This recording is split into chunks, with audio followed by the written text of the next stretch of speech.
अस्सलामु अलैकुम। मिशन चंद्रयान 3 3, 2, 1, 0।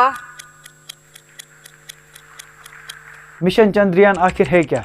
चंद्रयान 3 पहले 2 चंद्रयानों से कितना एडवांस है? आखिर क्यों इसरो बार बार फेल होने के बावजूद पीछे हटने का नाम नहीं ले रहा? ये मिशन इंडिया के लिए इतना जरूरी क्यों है? एंड द मोस्ट इम्पोर्टेंट, इससे देश की इकोनॉमी पे क्या इफेक्ट होगा?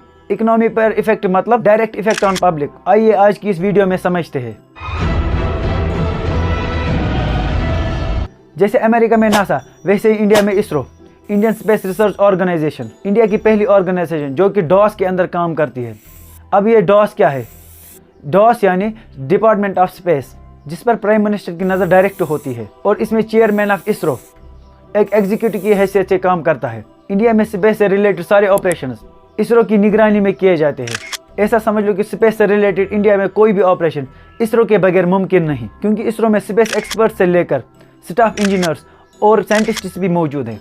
इसरो को 1962 में इंडियन गवर्नमेंट ने बनाया। 1962 में इसका नाम Indian national committee for space research था, जो कि 1969 में चेंज करके इसरो रखा गया। ये तो हो गई इसरो की बात। अब चंद्रयान पर वापस आते हैं। मिशन चंद्रयान आखिर है क्या? आसान भाषा में कहे तो चांद पर जाने का सफर। इंडिया पहले भी 2 बार चांद पर सेफ लैंडिंग करने की कोशिश कर चुका है, लेकिन बदकिस्मती से वो फेल हुए। पहला चंद्रयान अक्टूबर 2008 को इसरो ने PSLV-XL रॉकेट की मदद से सतीश धवन स्पेस सेंटर, जो कि आंध्र प्रदेश में है, से लॉन्च किया, जो कि चांद तक तो पहुंच गया, लेकिन बदकिस्मती से उसमें बहुत सारे टेक्निकल इश्यूज थे, जैसे स्टार ट्रैकर फेलियर और पुअर थर्मल शील्डिंग जैसे इश्यूज थे, जिसकी वजह से यह मिशन ज्यादा देर तक न चल सका। और आखिर 28 अगस्त 2009 को इससे इसरो का कम्युनिकेशन टूट गया, जो कि इसरो की टीम के लिए काफी शॉकिंग था।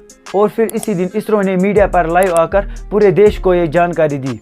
इसरो की माने तो ये मिशन पूरी तरह बेकार नहीं गया, बल्कि ये मिशन 312 दिनों तक चलता रहा। इतने कम समय में इस चंद्रयान ने इसरो की टीम को बहुत सारी साइंटिफिक ऑब्जेक्टिव्स के साथ साथ लूनर वाटर की भी प्रेजेंस की जानकारी दी। अब ये लूनर वाटर क्या है?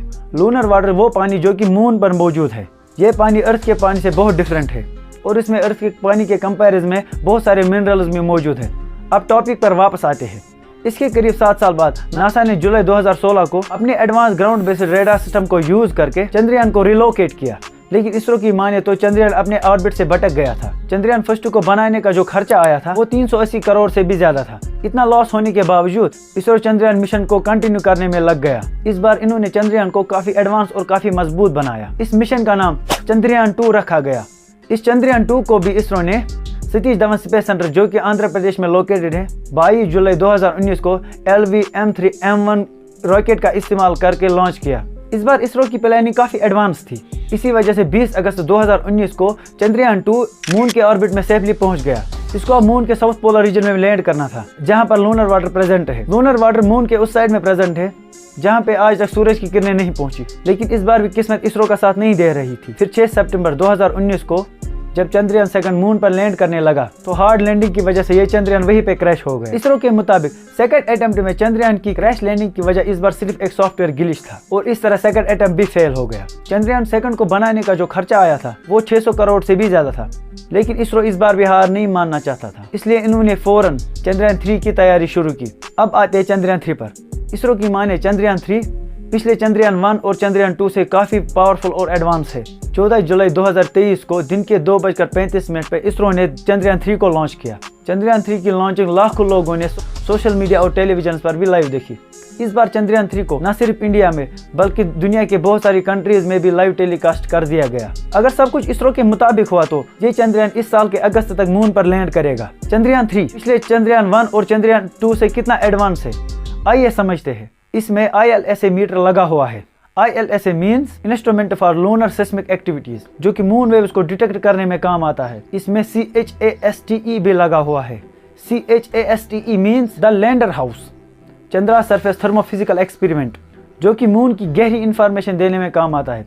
इसमें APXS भी लगा हुआ है। APXS means alpha particle x ray spectrometer, जो कि मून की सॉइल और रॉक्स को एनालाइज करने के काम आता है। और इसमें LIBS भी मौजूद है, लेजर इंड्यूस्ड बैकग्राउंड स्पेक्ट्रोस्कोप, जो कि लूनर सरफेस की केमिकल मेकअप को एग्जामिन करने में काम आता है। इस चंद्रयान 3 को भी बनाने में करीब 600 करोड़ से भी ज्यादा पैसे लगे। अब सवाल ये आता है कि इसरो इतना रिस्क और पैसा लगाकर क्यों बार बार फेल होने के बावजूद चंद्रयान को सेफ लैंडिंग करने में लगा हुआ है? इसका जवाब थोड़ा कॉम्प्लिकेटेड है, लेकिन आइए आसान भाषा में समझते हैं। पहले दुनिया की सारी कंट्रीज न्यूक्लियर वेपन बनाने में लग गई थी। उनको लगता था कि मुस्तकबिल में अगर जंग हो गई तो ये न्यूक्लियर वेपन्स अपनी कंट्री की हिफाजत करने में काम आएंगे। लेकिन आज से 100 साल पहले ही दुनिया की बहुत सारी कंट्रीज स्पेस में अपने मिशन को अंजाम देने में लग गई, क्योंकि उनको पता था कि मुस्तकबिल में वही कंट्रीज दुनिया की पावरफुल कंट्रीज में शुमार होगी जो कि इकोनॉमी में सबसे आगे हो। इसरो को विक्रम साराभाई ने इसलिए बनाया था ताकि इंडिया भी अपना नाम दुनिया की स्पेस में जाने वाली कंट्रीज में शुमार करे।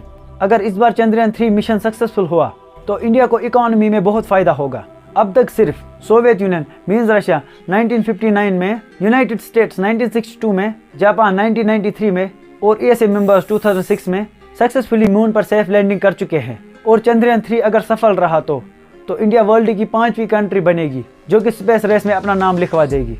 इससे इंडिया की इकोनॉमी को फायदा तो बहुत होगा। देश की इकोनॉमी को फायदा मतलब डायरेक्ट लोगों को फायदा। लेकिन बस ये चंद्रयान 3 मिशन कामयाब होना चाहिए। बस अब हम और आप भी इस मिशन की कामयाबी की उम्मीद रखें। बहुत बहुत शुक्रिया। अगर इन्फॉर्मेशन पसंद आई तो इस वीडियो को लाइक करना, अपने दोस्तों के साथ ज़्यादा से ज़्यादा शेयर करना। मिलते हैं किसी और नई वीडियो में, तब तक के लिए अपना ख्याल रखिए और हमें भी दुआओं में याद रखिए। बाय।